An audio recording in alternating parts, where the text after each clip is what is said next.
Bueno, primero, muchísimas gracias y les agradecemos muchísimo, creo, que estén con nosotros, tratando de compartir algunas ideas que tienen ustedes que pueden servir, digamos, a todos para entender el proceso político y bueno, y qué esperamos de aquí para adelante. Todavía no sabemos si va a ser alguno de ustedes dos ministros o qué, pero bueno, pero ustedes tampoco. Por supuesto, todo el mundo pregunta, ¿qué? ¿Van a ser ministros? No, no sé. Pero vienen juntos los dos, no vienen solos, ¿viste? Son como el Chicle Adams. Bueno, somos amigos hace 20 años. Lo sé, Entonces, bueno, no sé quién de los dos quiere arrancar, pero cuéntenos qué mirada tienen sobre el proceso que estamos viviendo. No tenemos mucho vedetismo entre nosotros. Quiero decir dos cosas. Lo dije hoy al principio, además de dos queridos amigos que nos conocemos hace muchos años. Ambos tienen experiencia, vasta experiencia académica, en instituciones, en la producción, o sea que son los mejores interlocutores que podemos tener porque tienen realmente gente que conoce mucho del sector. Así que gracias. Bueno, muchísimas gracias por la invitación. Buenos días a todos. La verdad que es un gusto compartir con un público tan acreditado y de mucho prestigio algunas reflexiones sobre el sector agropecuario. Conviene quizá aclarar de entrada de que ambos en su momento fuimos convocados por el equipo técnico del candidato a presidente, hoy presidente electo, Alberto Fernández, a diseñar algunas cuestiones vinculadas a la política agropecuaria. Del grupo que conformamos con Gabriel emergió un documento que entiendo yo, muchos de ustedes lo conocen, de unas 20 páginas donde hay un índice y que parte inicialmente con un reconocimiento de la potencia, la realidad y la potencia que tiene el sector agropecuario en la Argentina, las empresas agropecuarias, el complejo agroindustrial, la vinculación con los recursos de inversión, no solamente nacionales sino internacionales, la vinculación y la capacidad de innovación tecnológica que tiene y fundamentalmente también la proyección al conjunto de mercados internacionales.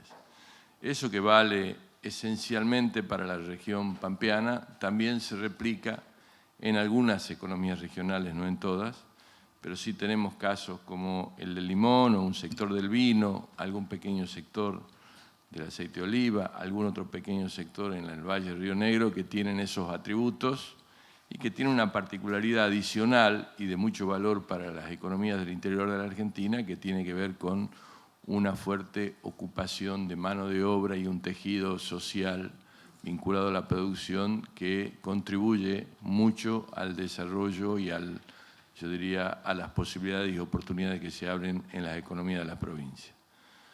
Eso es el punto de vista general y de ahí, por supuesto, me parece que podemos entrar a conversar sobre puntualmente qué pensamos de todos los aspectos de estos capítulos, ¿no?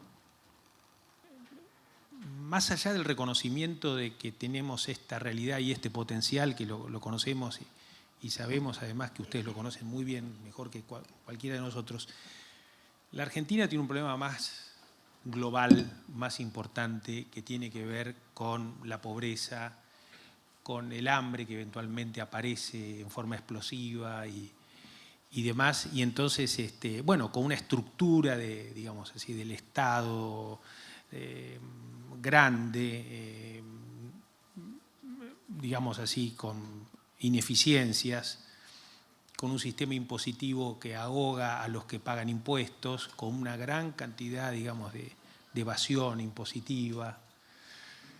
En fin, una cantidad enorme de desafíos donde finalmente uno puede explicar que no puede hacer lo que tiene que hacer porque hay otras cosas que son prioritarias. Y eso es lo que usualmente ocurre en el sector agropecuario. Si, che, mirá, estamos de acuerdo, las retenciones son malas, los impuestos son malos, hay que incentivar esto, pero en este momento no podemos hacer nada distinto porque el contexto ¿Esa es la única forma de resolver los problemas o ustedes piensan que puede haber otras formas de resolver los problemas de la urgencia y del corto plazo y del largo plazo, ¿no? A ver, bueno, ante todo, muchas gracias por la invitación y un placer estar aquí con Jorge compartiendo con muchos amigos incluso que están en la audiencia. Quizás algunos ya me haya escuchado a mí en particular hablar de este asunto, pero yo creo que yo nací el 26 de febrero del 75. Argentina tenía un 5% de pobreza y 44 años más tarde Argentina tiene un 35, 30, 40% de pobreza, no viene al caso la discusión. Hay un 25% de gente en Argentina que se siente pobre, independientemente de los indicadores que pueden estar en discusión. Y cuando uno mira la historia de la economía argentina desde la crisis del petróleo y desde del fuerte crecimiento de los mercados de capitales en el mundo, en donde aparece en serio la dimensión del endeudamiento de los países y de las diferentes bibliotecas que permanentemente se pelearon, no solamente en nuestro país, sino también en otros lugares del mundo. Argentina es un laboratorio de políticas macroeconómicas, creo, de los más ricos del mundo, con resultados muy tristes, por cierto. Y creo que una de las explicaciones de las grandes hordas de pobreza en Argentina son la crisis de dólares recurrente, que ya vienen de muchos años, digamos, con muchos académicos que han intentado explicar esto científicamente. Y lo cierto es que Argentina tiene una estructura productiva que permanentemente demanda más dólares de los que puede generar. Esto genera apreciaciones del tipo de cambio que terminan en mega devaluaciones o en grandes cracks macroeconómicos que generan 1 millón más de pobres sistemáticamente. Hemos tenido en los últimos 40 y pico de años 4 o 5 de estos cracks, tenemos 4 o 5... Es un poco irresponsable y estoy haciendo una síntesis demasiado fuerte de lo que ocurrió en nuestra historia, pero lo cierto es que yo soy un convencido de que la crisis de dólares son los grandes generadores de pobreza en Argentina. Reconociendo que hay un montón de mecanismos microeconómicos que también generan problemas de distribución del ingreso, etcétera, etcétera. Pero los que tenemos más guita y más educación en Argentina, cada vez tenemos más guita, y los que no tienen acceso a las mismas oportunidades que el resto son cada vez más pobres. Y cuando uno se pone a ver cuáles son las soluciones del balance de pagos del Banco Central, en realidad ustedes saben que no hay muchos caminos. A mí me tocó hace muy poquito ser comentarista de un trabajo del CIPEC que coordinó Martín Rapetti, que por cierto se los recomiendo, en donde hace una síntesis, digamos, de las posibilidades exportadoras de Argentina para tratar de ver de qué manera se da una solución consistente a este problema recurrente de dólares. Porque además creo que a diferencia de otros muchos cracks, esta crisis económica y monetaria que estamos viviendo en particular, creo que tiene una cuestión muy distintiva. No tenemos posibilidad de seguir pedaleando el déficit, no tenemos posibilidades de vender activos, y es como que yo lo digo de esta manera, a la política económica le han quitado la droga, que es solucionar estos cracks a través de otros desequilibrios, con una negociación muy difícil por delante de la deuda que hay, y con toda la voluntad que creo hay en todos los ámbitos del espacio que nosotros estamos trabajando, de cumplir con todos los compromisos. Es decir, creo que mirar a la exportación de bienes y servicios en Argentina es como el único camino. Y cuando vamos a ese plano, como decía Jorge, el sector bioindustrial de la Argentina, esto de envasar luz solar en vegetales, o en energía, en materiales, en lo que hacemos o lo que la bendición que Dios nos dio, es uno de esos caminos. Vaca Muerta, por supuesto que es un camino, pero es al 2030. Nosotros tenemos un déficit de 10, 15 mil palos por año que el Banco Central ahora lo puede controlar con el cepo, pero todos sabemos que es una solución de urgencia y que no es una solución de largo plazo para que el dinamismo económico venga a Argentina y genere ese dinamismo virtuoso que todos, creo, estamos tratando de descifrar cómo se logra. Y yendo a eso, a mí me parece que el sector bioindustrial de la Argentina, repito, junto con el sector de la minería, en mucho menor medida, el sector del turismo, por supuesto el sector energético con Vaca Muerta en el mediano plazo, es uno de los pocos sectores en donde Argentina puede dar un salto importante en materia del balance del Banco Central. Y creo que acá hay muchas limitantes que tiene Argentina para esto, porque parece que esto es simple. ¿Y por qué no lo hacemos? ¿Por qué no lo hacemos si es tan simple? Y yo creo que ahí encontramos un montón de condicionantes de la política agrícola que a veces se minimizan, pero que yo creo que explican una buena parte por qué no hacemos esto. El primero es la economía política del sector. Yo voy a hablar descarnadamente, pero el sector agropecuario tiene una muy mala economía política.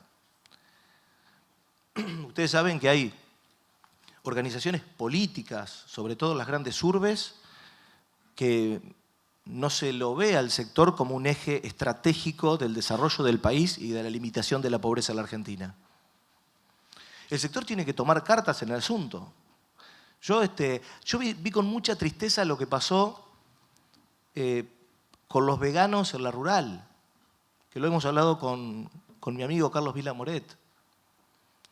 O sea, hay cosas que están pasando en las urbes, culturas que se están generando en los grandes centros urbanos del mundo, que van a contramano de estas cosas.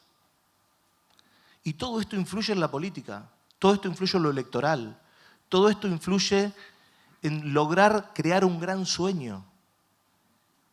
Esta semana salió en Twitter un estudio que hizo un sociólogo que hace siempre encuestas sobre las costumbres argentinas y qué sé yo, y preguntó sobre el campo, hizo nubes de palabras sobre lo que respondió la gente en las encuestas, no sé si lo vieron, pero es muy alarmante. La bala del glifosato entró, no es una cuestión ya solo de comunicación, la posverdad existe no solamente en la política. Y la pregunta es, ¿qué va a hacer el sector para pararse frente a eso? Yo hace 22 años que trabajo en el INTA y conozco muy bien el Estado Nacional, porque aparte tuve responsabilidades en el Ministerio de Agricultura. En los otros ministerios, otro condicionante de la política agrícola, además de la economía política, es que en los otros ministerios tampoco se ve el sector agropecuario como un eje estratégico de desarrollo de la nación. Los cuerpos técnicos de línea de los ministerios no tienen esta mirada. Y yo lo que creo es que para evitar estas políticas de péndulo que nos llevan los cracks macroeconómicos, Argentina tiene que crear un gran sueño. Y tenemos que defenderlo sea quien sea el gobierno de turno. Sea quien sea el gobierno de turno. La pelota no debería mancharse. El enemigo de todos es el dólar. Eso nos debería unir a todos y tener una política de desarrollo federal para poder nutrirnos de todos los dólares que necesita nuestra sociedad, para cumplir con los compromisos de deuda, para comprar medicamentos, para viajar, para estudiar afuera, que en eso se gastan los dólares. Y ahí me parece perfecto, y creo que Vaca Muerta es un proyecto absolutamente estratégico, y creo que es un ejemplo de que la pelota no se manche. Porque este proyecto arrancó en el gobierno anterior, lo siguió este gobierno y todo indica que el gobierno que viene también lo va a seguir. Nosotros pusimos ahí, me parece, el proyecto por encima de las miserias de las políticas electorales. Ahora, Vaca Muerta vale...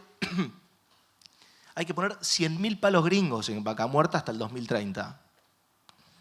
Siempre con Jorge decimos, imagínense si esos 100.000 palos también los ponemos en las economías regionales. No estoy diciendo de no ponerlos en Vaca Muerta, de ninguna manera. Estoy diciendo, imagínense si con la potencia que tienen algunas economías regionales de la Argentina, nosotros podríamos hacer algo tan fuerte como lo que se está haciendo en Vaca Muerta.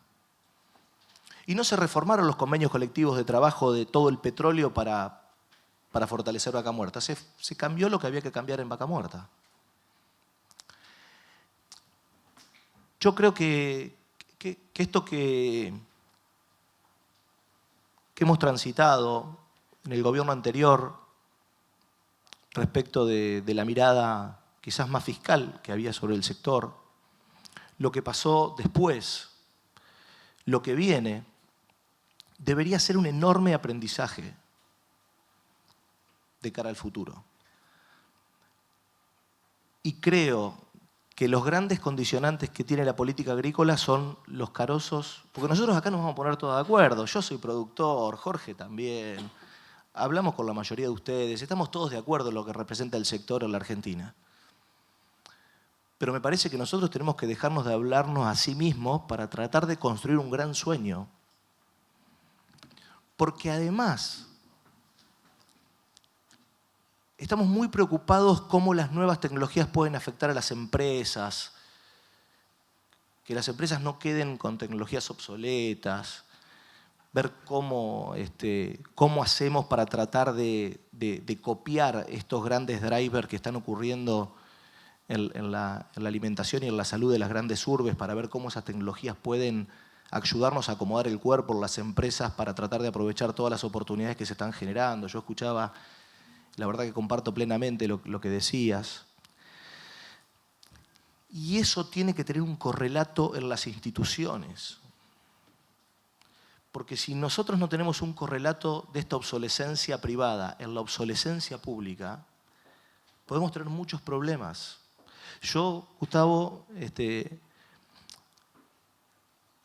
puedo estar de acuerdo en lo que vos decías de la obsolescencia del Estado, obviamente, de la ineficiencia del Estado, pero es muy preocupante la obsolescencia que hay en algunos lugares del Estado y la falta de una mirada estratégica y mirar a la política agrícola mucho más para atrás que lo que viene para adelante. Lo que viene para adelante es, en mi humilde opinión, diferente, muy diferente. Porque pueden aparecer cisnes negros verdaderamente fuertes para el chip que nosotros tenemos de la política agrícola, que no conocemos, ni me animo a aventurar. Pero creo que el tema de la falta de dólares es el tema más importante. Y para eso lo que creo que hay que construir un gran sueño. Y para eso los grandes condicionantes de la política agrícola son muy relevantes. Y por supuesto, el otro eje, y con esto termino, es el tema del hambre, que es el tema de corto plazo y que creo también que, por supuesto, todos los sectores de la economía pueden aportar. En el ámbito empresarial lo único que escucha son buena energía para tratar de abordar este tema, que creo que tiene que hacernos agudizar el ingenio y de ninguna manera, por solucionar ese tema, agravar el tema de la falta de dólares, porque la función de producción no debería verse afectada en ningún caso.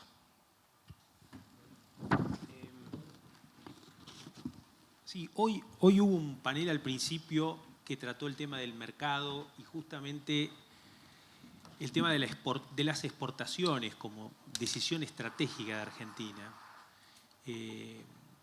Apareció recurrentemente. Si tuviera que ponerle un título a este encuentro, es exportar para crecer, exportar.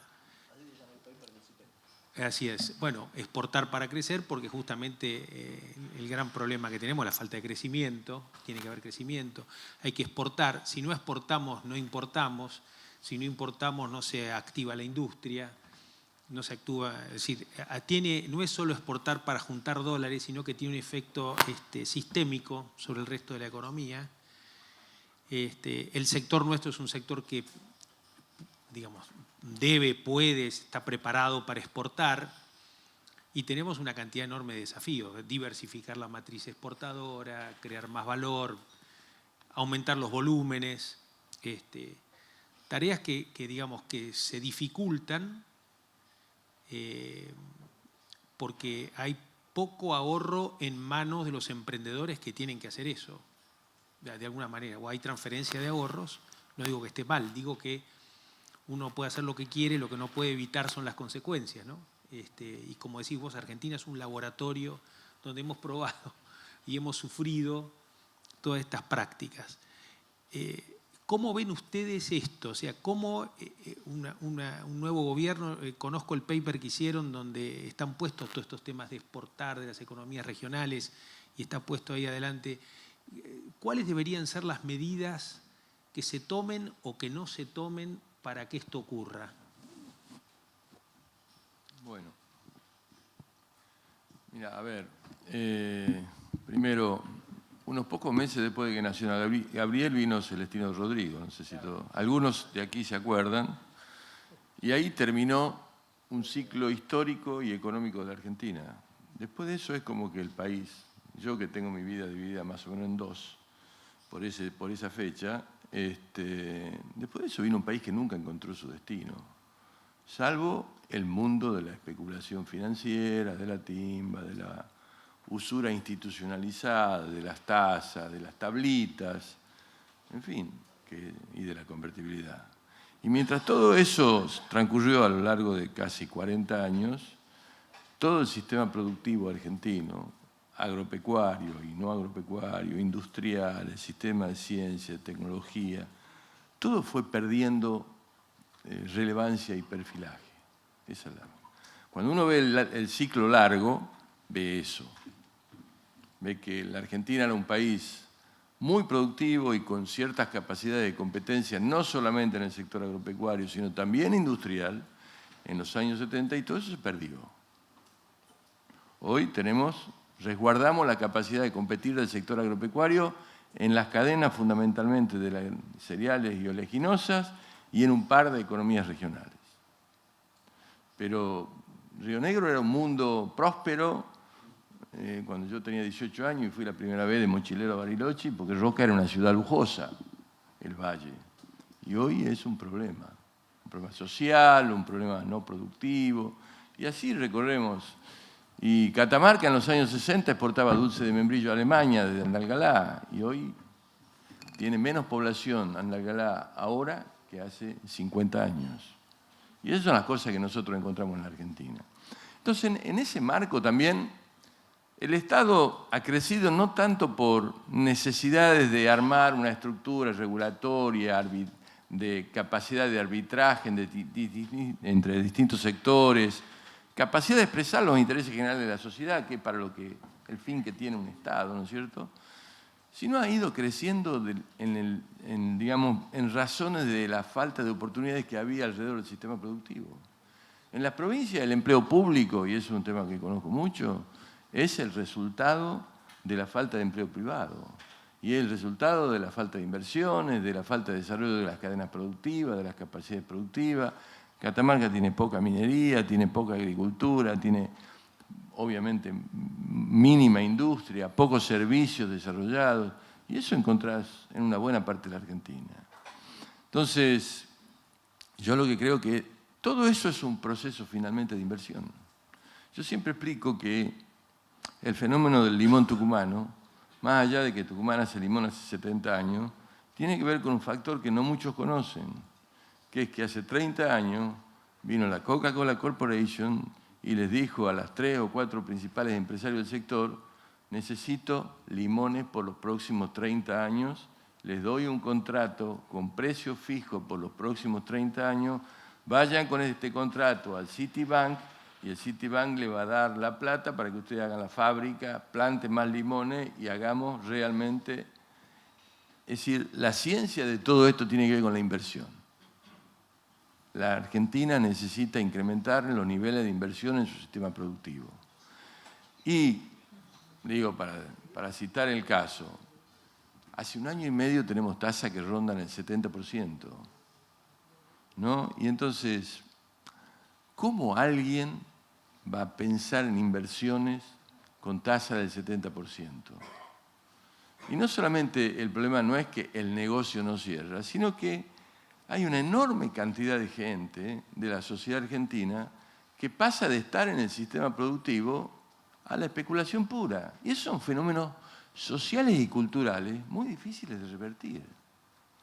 Un tipo que vende su fábrica o que la cierra y pone sus 2, 3, 4 millones de dólares en la renta pura, nunca más vuelve a tomar 40 empleados. Y no porque no tenga la reforma laboral, simplemente porque no los toma. Perdió su horizonte, perdió su estrategia de su sueño. Cuando cerró la fábrica perdió un montón de cosas. Y se dedica a vivir tranquilamente, viaja, va.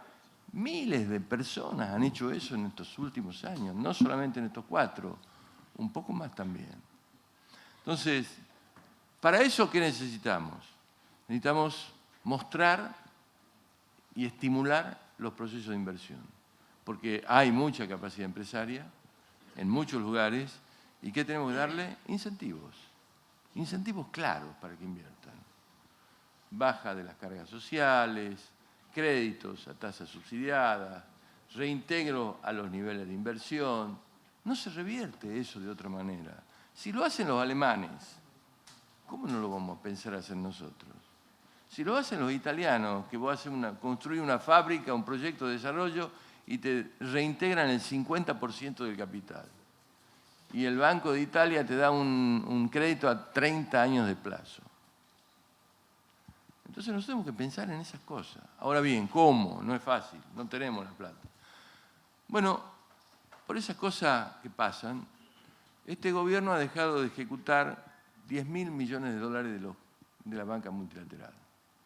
Son créditos aprobados, 6.200 millones de dólares de créditos aprobados por el Banco Interamericano de Desarrollo, casi 2.500 millones de dólares por el Banco Mundial, unos 750, 800 millones de dólares por la Corporación Andina de Fomento, alguna cosa menor por el Fonplata, y además de eso está el Fondo Internacional de Desarrollo Agrícola, que ayer nos escribió pidiendo una audiencia para ver cómo usamos los créditos que tiene otorgado y que no se usan. Entonces uno pregunta, pues yo estuve en el BID hace poco y ¿qué pasó? No, el gobierno dice que no lo ejecuta porque en el Fondo Monetario consideran gasto público. Bueno, es una conversación, una negociación con el fondo. Hablamos con algunos antecedentes. Por ejemplo, hablamos con el secretario de Hacienda de Brasil, que hoy es vicepresidente del Banco Interamericano de Desarrollo, que firmó el acuerdo con el fondo en el año 2005 y logró que todos los programas de inversión de la banca multilateral, más los del BNDES, que eran inversión pública, no formen parte del gasto público porque tenían una tasa de retorno positiva. Bueno, son cosas que se pueden hacer, que hay antecedentes y que además son necesarias. Para eso hay que creer que el Estado tiene que jugar un rol en este proceso. Si el Estado no estimula, si el Estado no incentiva, si el Estado no invierte, no es fácil que el sector privado lo haga. Esa es la verdad.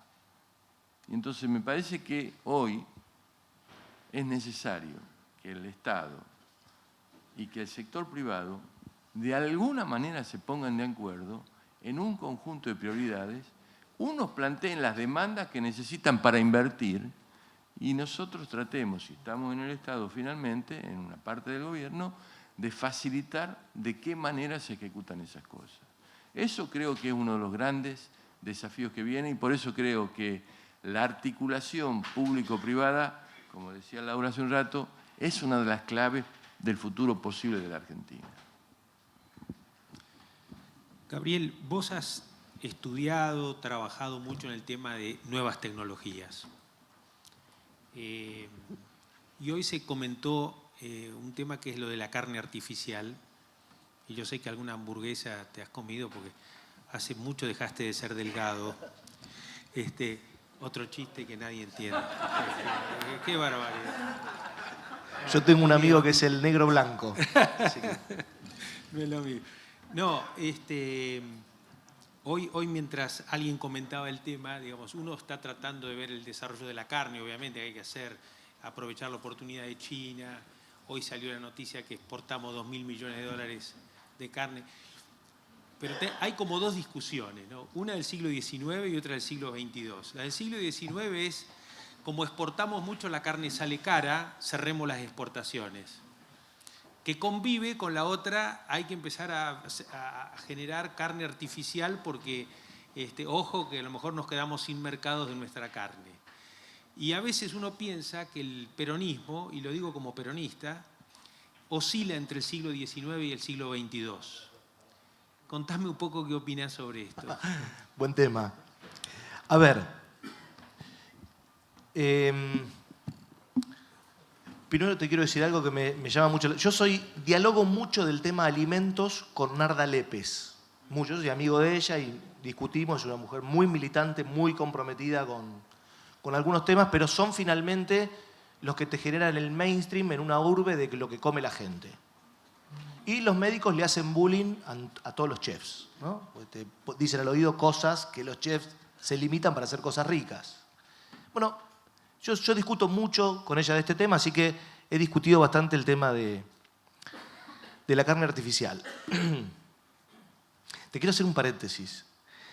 Nosotros trajimos en el 2017 al tipo que inventó... Hay dos tipos de carne artificial. Una que es la carne artificial que se reproduce en tejidos, y otra es la carne artificial esta que se hace de vegetales. Son dos cosas diferentes porque una está autorizada y se está comercializando, que es la de vegetales, y la otra, la FDA, no quiere saber nada por ahora. Pero bueno, cuando yo traje en abril del 2017, yo era director de economía del INTA en ese momento, trajimos al tipo que inventó el proceso de darle escala industrial a esto de generar reproducción de tejidos in vitro. Bueno, me comí un bullying del Consejo Directivo del INTA por antipatria. No, cuando hablo de obsolescencia institucional me estoy refiriendo a esto, institución que adoro, y es que hay 200 técnicos que tienen competitividad internacional. Pero cuando hablo de la estructura de las instituciones me estoy refiriendo a esto. Yo creo sinceramente que estos procesos industriales van a tener un lugar. Algún lugar van a tener. Pienso que va a ser el de las proteínas de bajísimo costo, pienso que se va a partir el mercado, pienso que nosotros vamos a poder seguir vendiendo el Rampant Loin a muchos dólares por tonelada, por mucho tiempo, pero pienso que esto va a tener algún lugar, que no sé cuál es. Esta empresa que salió a cotizar a la bolsa, que se llama Más Allá de la Carne en Estados Unidos, explotó de precio cuando salió a cotizar en la bolsa, y yo había hecho la cuenta que ¿cómo es? Que lo que valía la empresa era lo mismo que lo que valía el rodeo de vacas de Argentina en 2 semanas. Hoy vale la mitad. Bueno, acá los chicos de la Fundación de Córdoba me asistieron también con el cálculo, con más precisión del que yo había hecho, y hoy vale la mitad, porque aparentemente es una tecnología mucho más simple de la que se conoce. No son alimentos ultraprocesados, entonces no van con la lógica de comer natural, tienen mucho sodio, tienen una serie de cuestiones que, más allá de que el sabor es muy parecido a la hamburguesa tradicional. Entonces yo creo que van a tener un mercado. Siempre, yo estuve en Masticar hablando de este tema. Yo tengo sobrinas mellizas que van a un colegio en Belgrano y quedan solamente, de los 30 chicos quedan solamente 3 que consumen animales. Pero bueno, eso tiene que ver con algo diferente digamos, al balance del Banco Central, porque nosotros, los que somos carnívoros, vamos a seguir siendo muy carnívoros y cada vez nos ponemos más exigentes con la carne que consumimos. Y me parece que eso va a pasar en China, me parece que eso va a pasar en Europa, con lo cual creo que la ganadería argentina tiene una enorme posibilidad de continuar desarrollando esa carne premium. Lo que yo veo es que Argentina está muy mal parada, si querés, en las dos miradas. Tenemos problemas para generar animales grandes, tenemos el doble de vacas de los terneros que tenemos.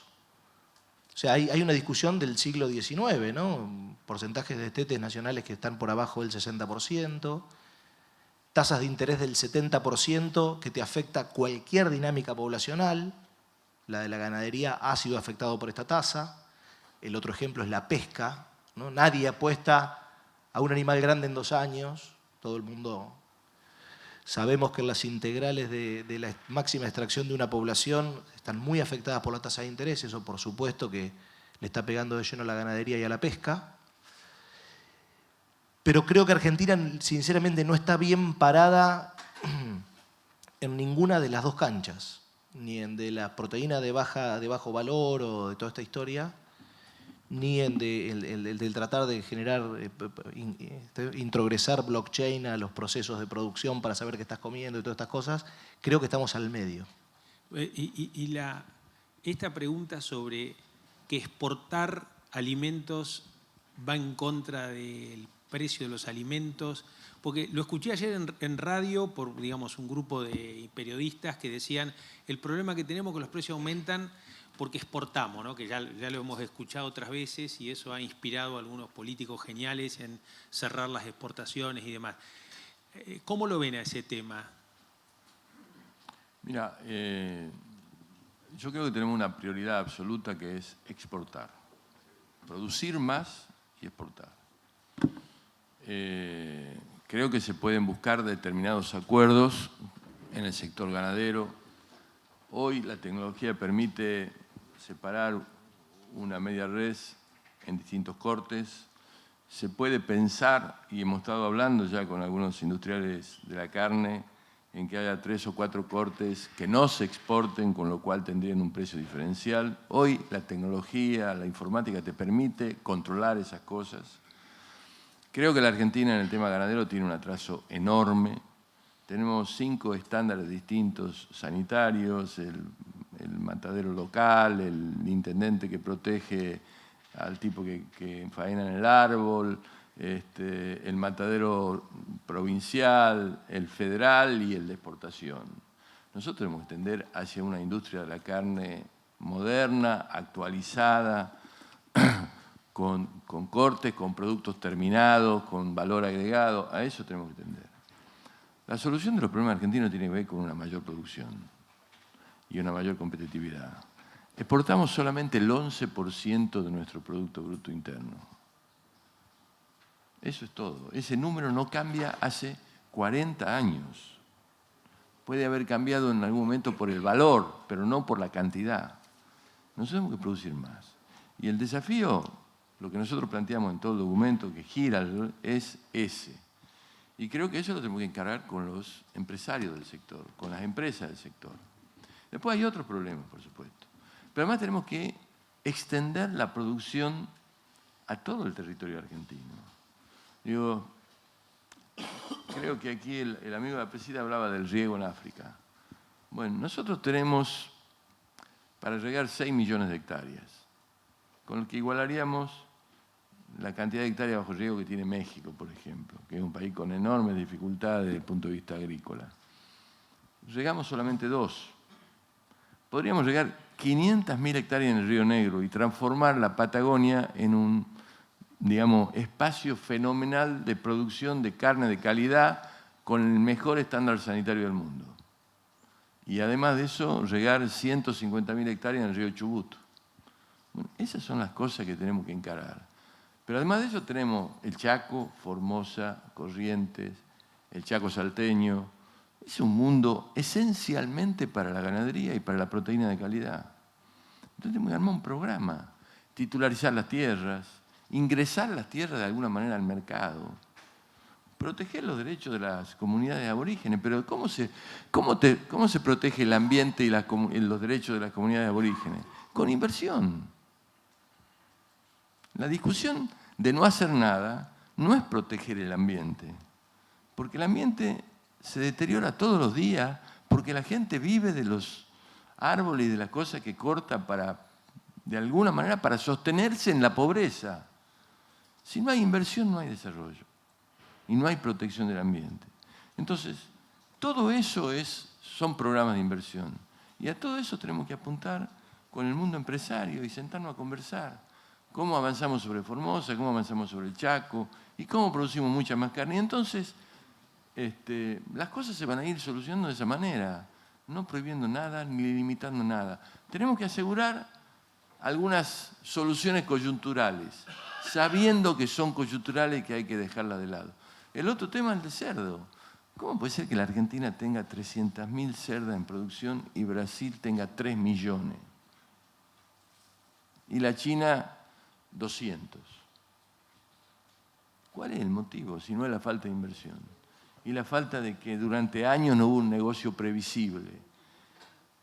Y que no haya un negocio previsible tiene que ver con toda esta ida y vuelta de la política pública y de el tema financiero. Porque el tema financiero, la cuestión financiera, ha condicionado a la política pública durante años en la Argentina. Y nos hemos transformado en un país donde una buena cantidad de gente vive de la renta, exclusivamente de la renta financiera. Y eso hay que desactivarlo de alguna manera. Esa es la idea. Laura, ¿querés hacer alguna pregunta? Esta pregunta es para los dos, porque empezó a hablar Gabriel de un tema, después lo cerró un poco Jorge. Gabriel, vos dijiste en un momento que los 100 millones de dólares de vaca muerta puestos en las economías regionales tendrían un impacto enorme en este tipo de economías. Y después, Jorge, vos comentaste el caso de Coca-Cola, ¿no? Que fue quien desarrolló en cierta forma el mercado de limones. Y a mí que me toca trabajar en todo el país en investigación de mercado, así que trabajo con todo tipo de empresas. Mi pregunta es, ¿estos 100 millones de dólares tendrían que llegar a empresarios locales o a mucho más? ¿O tendría que llegar a acuerdo, o deberíamos hacer acuerdo con estas compañías como Coca-Cola o como por ejemplo acá Bayer tenemos una compañía que invirtió en su planta de agroquímicos para formular acá? ¿O esa plata debería llegar a empresarios locales para que desarrollen eso? Yo creo que no es incompatible. Para nada. Digo, nosotros visitamos con el gobernador Mansur el año pasado Coca-Cola en Estados Unidos, Coca-Cola Corporation.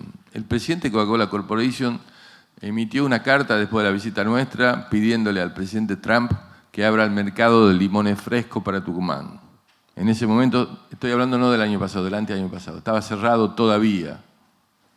Quiero decir, las empresas multinacionales pueden jugar un rol muy importante en el aporte de capital al desarrollo argentino, en la construcción de clústeres o cadenas productivas. El tema es cómo regulamos nosotros las cosas, cómo nosotros ponemos o los límites o aprovechamos las situaciones. No todo es ni malo ni bueno, es cuestión de oportunidades.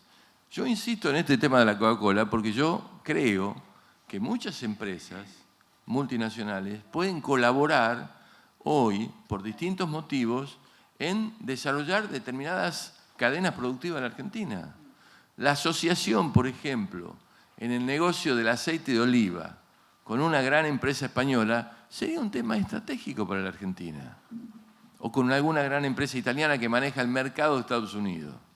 Es muy difícil construir una marca de aceite de oliva para un empresario argentino, aunque sea fuerte y líder aquí.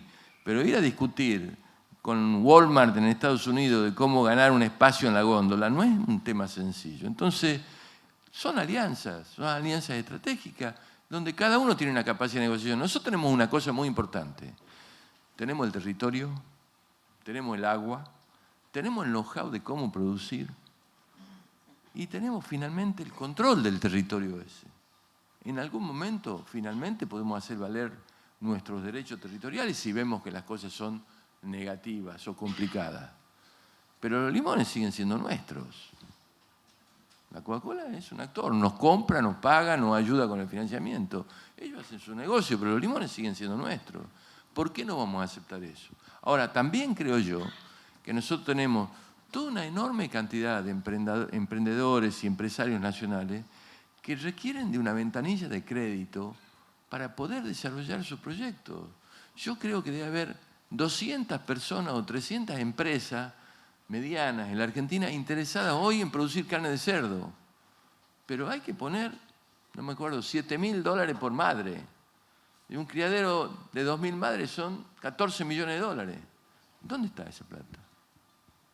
¿A dónde se la pide? ¿Quién la provee? Ese es el tema. ¿Y él se la va a sacar a vaca muerta? No, a sacar no. No, Hay que inventar otro banco. No, por eso hice énfasis en que lo de vaca muerta hay que seguirlo. Se va a enfrentar con el ministro de Energía. No. De ninguna manera. Creo que vaca muerta es una enorme oportunidad para la Argentina y para toda la Patagonia. Pero yo, fortaleciendo un poco lo que decía Jorge, para agregar lo que decía respecto de la producción de cerdos, lo que está pasando, lamentablemente lo que está pasando en China con la peste porcina, es una enorme oportunidad para la Argentina, pero en el mediano plazo. En el corto plazo, todos deseamos que no pase nada con la oferta mundial de piensos, ¿no? Porque 200 millones de cerdos menos que coman... Argentina no produce alimentos para 400 millones de habitantes. Argentina produce alimentos para animales, básicamente, soja y maíz. El mercado internacional de maíz, ustedes saben que es tremendamente pequeño. En general, el mundo no se exporta maíz. El maíz se procesa en los países. Pero bueno, forma parte de la estructura, del raquitismo de una buena parte de la estructura productiva de la Argentina, esto, ¿no? Y creo que transformar una buena parte de esos piensos en carne de cerdo en Argentina podría quizás, con la persistencia que va a tener la peste porcina en China, que aparentemente vino para quedarse, no solamente en China, sino en los países vecinos. Hay quienes dicen que la peste porcina ya está en Europa, por los cerdos salvajes, es muy contagiosa además. Es una oportunidad para las próximas 2 décadas para la Argentina. El tema es qué va a hacer Argentina con esto. En fin. Acá hay una, siguiendo con esa línea, hay una oportunidad fantástica, que es lo de la gripe, porque nos abre un mercado que es como una aspiradora de carne, que hay que aprovecharla y tenemos una ventana de corto plazo para aprovechar eso, ¿no?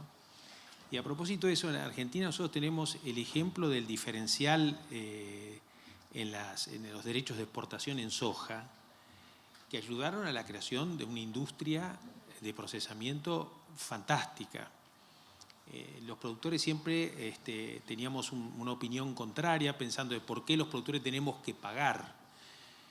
Pero hicimos un trabajo hace poco donde si uno compara los precios de la exportación con los precios que te pagan las fábricas pagan en general, en estos 30 años, pagaron mucho más que la exportación, con lo cual de alguna manera devolvieron el dinero que los productores dejaron de percibir por los derechos de exportación. O sea que me parece que nosotros tenemos ahí un caso de derechos diferencial que se mantuvo aún en la década del 90, ¿no? Ahí tenemos un caso interesante para poder acelerar el procesamiento del maíz o la transformación del maíz, soja, en carnes, que yo diría que inclusive los fondos que puedan, digamos, sacarse de ese diferencial puedan ser aplicados a créditos, es decir, un destino específico. Es decir, el ecosistema productivo aporta el dinero, porque vamos a tener problemas, restricciones para financiar esto, aporta el dinero para crear una matriz de transformación de las materias primas que finalmente van a beneficiar a los mismos productores. Me parece a mí que generar algún tipo de idea o de políticas ingeniosas en ese sentido sería muy, muy bueno. ¿Querés decir algo? ¿Quieren decir algo? Sí, mira, es muy interesante eso porque, por ejemplo, en el caso del norte argentino, el tema del impacto del flete en el maíz ha empezado a ser menos importante, porque una buena parte del maíz que se produce en el norte empieza a ser consumido por las granjas de pollo y los feedlots para producir carne en el propio norte. Entonces, lentamente se va desplazando el tema del valor del flete, hay mucho menos volumen de cosecha que baja a Rosario que el que se queda en el norte. Y ese es un tema. Y obviamente, creo como vos, finalmente la industria avícola, y si le damos un gran impulso a la producción de cerdo, ellos van a pagar más por el maíz que la exportación, seguramente, porque tienen el hándicap que le da el valor agregado. Pero además, la producción de carne, en el caso del cerdo, en el caso del pollo, que son integradas, que tienen todo un sistema de pequeños y medianos productores que se integran a la cadena, construye un tejido social y productivo absolutamente importante para la Argentina de hoy. Bueno. Y en todas las regiones, porque vos podés producir cerdo y carne de cerdo y pollo desde la Patagonia hasta Jujuy, con la tecnología que hay hoy. Sí. Y entonces ese es un tema absolutamente crucial para nosotros. Me parece a mí que el gran tema de esta mañana ha sido la exportación. Lo han dicho en diferentes circunstancias, diferentes personas, como decía hoy. El tema de la clave de exportar. Y lo quiero unir con una palabra.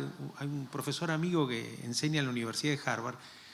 donde yo siempre digo, bueno, mirá, a mí me enseñaron un economista que las 3 patas del crecimiento está vinculado con la exportación, el consumo interno y la inversión. O sea que son 3 patas que tienen que funcionar armónicamente. Y de hecho, en Argentina hemos pasado, así como siempre a los bandazos, de solo consumo interno, solo exportación, y nos olvidamos de que esto tiene que funcionar en forma armónica. El tipo me decía, sí, tenés razón, pero lo más difícil de todo eso es exportar.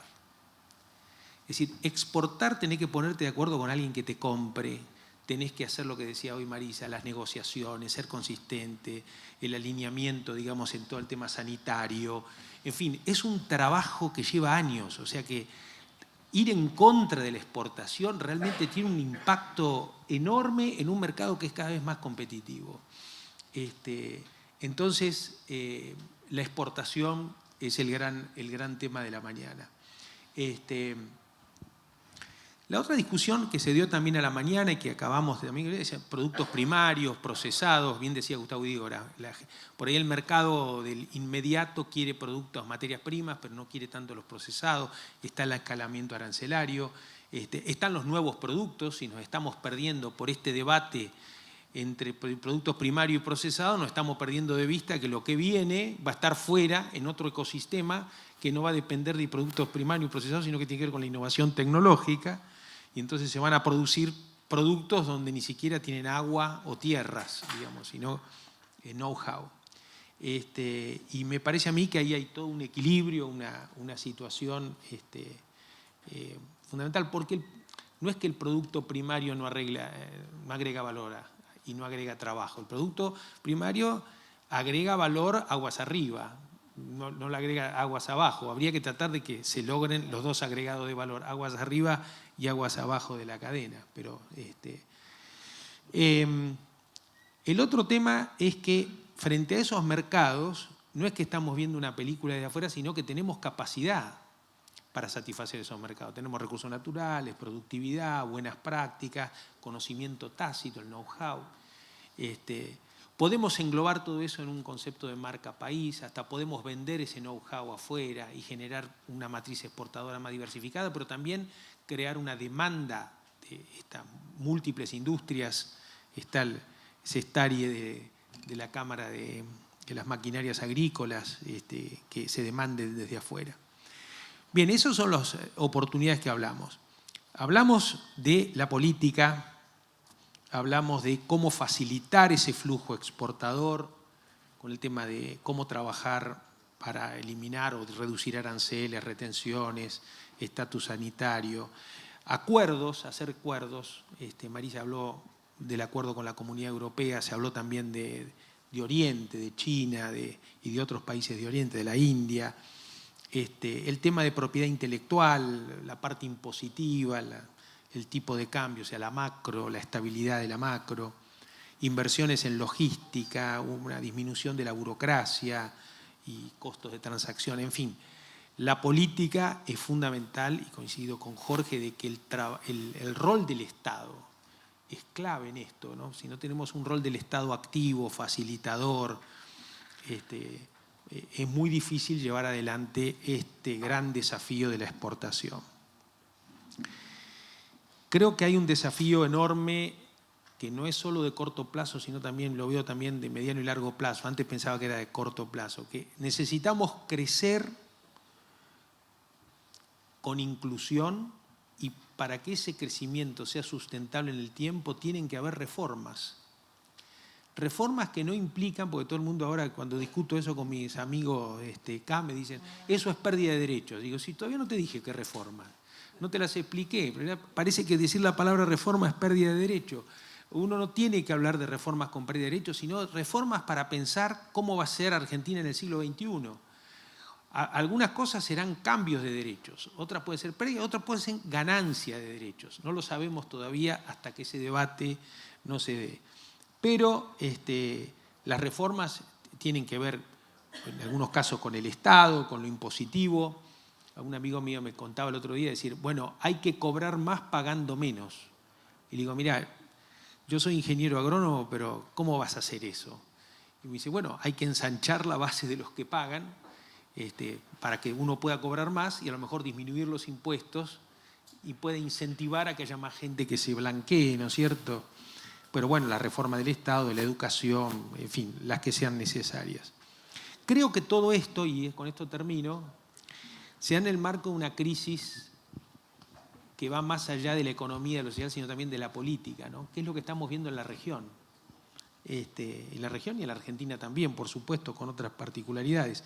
Hay una crisis de representatividad, hay una crisis de legitimidad, hay temas como la corrupción. O sea, la sociedad empieza a manifestarse y a movilizarse de diferentes maneras, y entonces todo el sistema social, o la organización social que incluye a la política, el sector privado, el sector social y demás, tiene que estar muy atento a esto, porque la sociedad no nos va a dar márgenes de error. No tenemos tiempo para hacer las cosas bien. Hay que hacer las cosas bien rápido e inmediatamente. Y ese hacer las cosas bien es para los políticos, para los empresarios y para el sector social en su conjunto.